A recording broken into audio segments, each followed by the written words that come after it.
Zee Marathi वाहिनीवरील लक्ष्मी निवास या मालिकेत सध्या तब्बल 7 वर्षांचा लीप दाखवण्यात आलाय। नुकताच मालिकेचा एक दमदार प्रोमो प्रेक्षकांच्या भेटीला आलाय। त्यामध्ये दळवी कुटुंबाची परिस्थिती पूर्णपणे बदललेली पाहायला मिळते। प्रोमो मध्ये भावना आणि लक्ष्मी यांच्यात मोठा दुरावा निर्माण झाल्याचं पाहायला मिळतंय। भावना रागाच्या भरात लक्ष्मीचा फोटो फाडत म्हणते, जिच्यामुळे मी आणि माझ्या मुली त्यांच्या वडिलांपासून दूर आहोत, तिचा चेहराही मला पाहायचा नाही। यानंतर तिच्या 2 मुलींची एंट्री दाखवण्यात आली आहे। तर दुसरीकडे श्रीनिवास याचं निधन झाल्याचंही प्रोमो मध्ये स्पष्ट होतंय। लक्ष्मी श्रीनिवास यांच्या फोटो समोर उभी राहून म्हणते, 7 वर्षांपूर्वी आपण पाहिलेलं स्वप्न आज पूर्ण झालंय। जान्हवी आणि विश्वाचा संसार आनंदाने सुरू आहे। पुढे जान्हवी आणि विश्वा त्यांच्या मुलाचा वाढदिवस साजरा करताना दिसतात। मात्र लक्ष्मीच्या मनात तिच्या मोठ्या लेकीचा विचार येतो। ती म्हणते, पण भावनाचा विश्वास जिंकण्यात मी अपुरी पडले। याच दरम्यान मालिकेत सिद्धूची एंट्री होते। तो लक्ष्मीला आश्वासन देत म्हणतो, माझ्यामुळेच तुमची भावना तुमच्यापासून दूर गेलीये।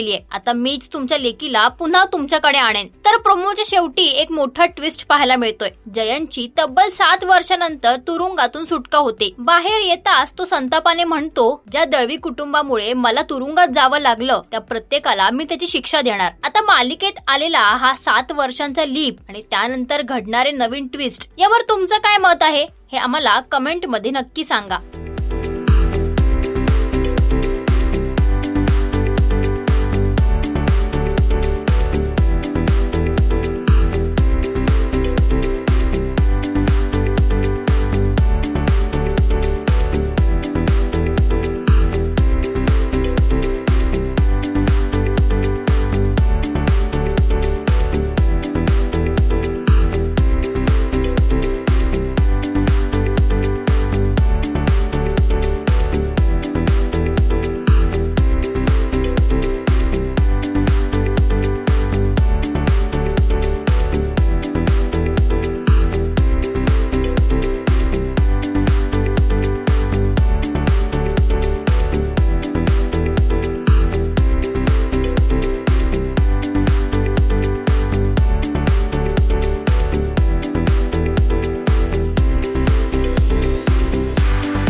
मराठी मनोरंजन सृष्टीमधील मालिका, चित्रपट, नाटक तसेच कलाकारांबद्दलच्या नवीन अपडेट्स जाणून घेण्यासाठी नक्की सबस्क्राईब करा इट्स मज्जा मराठी या आपल्या नवीन YouTube चॅनलला।